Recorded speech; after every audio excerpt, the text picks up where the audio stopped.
Hey there, ready for some math magic? Always up for that. Today we're doing a deep dive into those mind-blowing math tricks. The kind that make you feel like you've got secret knowledge at a party. We're going to show you the trick, but we'll also explain why it works.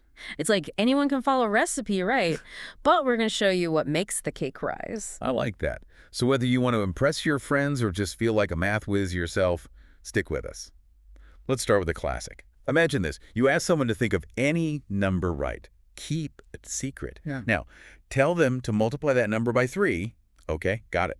Now add 6. Now divide by 3. And finally, subtract their original number, and boom. No matter what number they started with, the answer is 2. Every time. It's like, whoa, how did that happen? But really, each step of the way, the math is balancing itself out. It's like if you're wrapping and unwrapping a present. You might add a box, then some tissue paper, but then you take it all away, you're back to where you started. A mathematical round trip. I love that. Ready for another one? This one is called 6 digits become 3. So think of any 3-digit number, any one. Yeah. Got it. Now write it twice next to each other to make a 6-digit number. So if you had, say, 123, you would now have 123,123. Now here's the wild part. Divide that big number by 7, then divide that by 11, and finally divide it by 13. It's like you're performing mathematical surgery. And what do you have? Your original 3-digit number. And the reason this works is actually pretty elegant. It's all about prime numbers.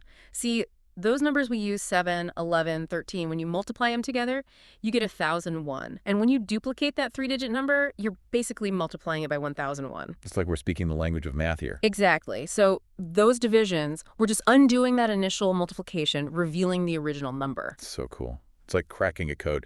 Okay, but math isn't always about these big, complicated calculations, right? Right. Some of these tricks are actually like shortcuts disguised as magic, like making your life easier every day. You know that feeling when you have to multiply something by 11? Yeah. And you, like, almost reach for your phone calculator. Oh, yeah, totally. But there's this thing called the 11 rule, and it's so simple.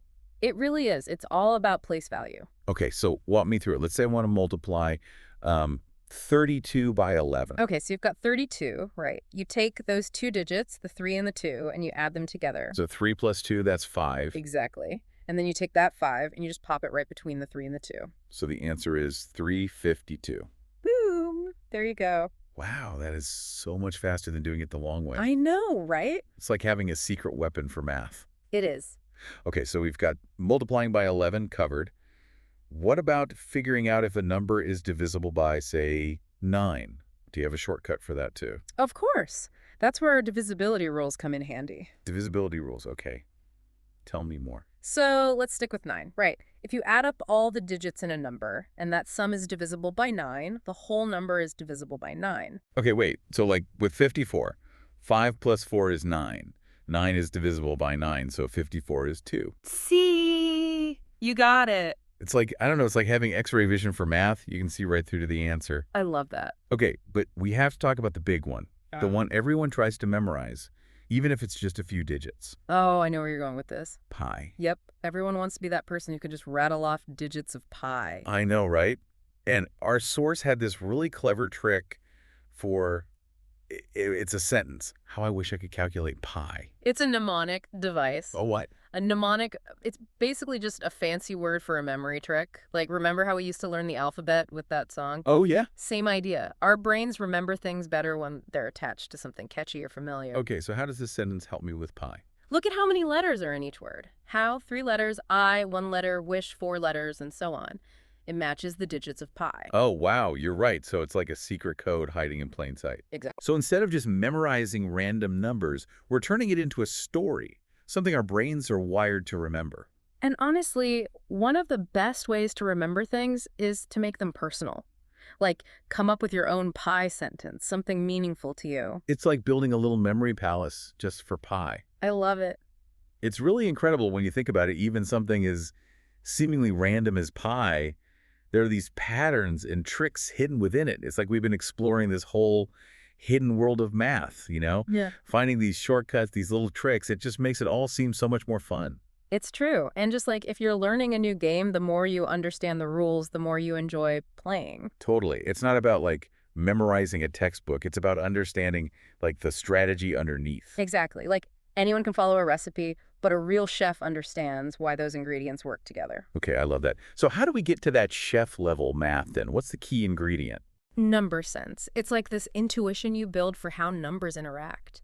Think of it like learning a new language. Okay, I see where you're going with this. Like at first you're looking up every word, right? But then as you get more fluent, you start to think in that language, you know? You see the patterns, the nuances. So you're saying we should ditch the calculators then? Go full-on mental math? No, calculators are great tools. But don't be afraid to use your brain too, you know? Look for those shortcuts, those patterns. It actually makes math a lot more fun. I bet there's something satisfying about figuring it out yourself too, even if it's a small thing. Oh, absolutely. That aha moment that I can do this, that's what we want everyone to experience. It's like math shouldn't be this scary thing, right? Exactly. It should feel like a puzzle to be solved, or like we were saying before, a playground. I love that. A playground for your mind. So what's one thing our listeners can try next time they're facing a math problem? Just to be a little more adventurous, you know? Good question. I'd say before you reach for that calculator or before you just decide it's too hard, take a minute.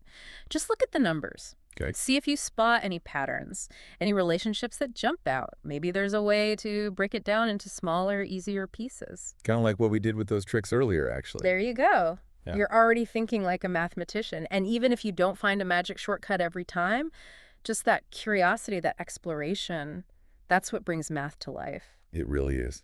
Well, on that note, thanks for joining us for this deep dive into math. Hopefully you pick up some fun party tricks. Or some everyday shortcuts. Exactly.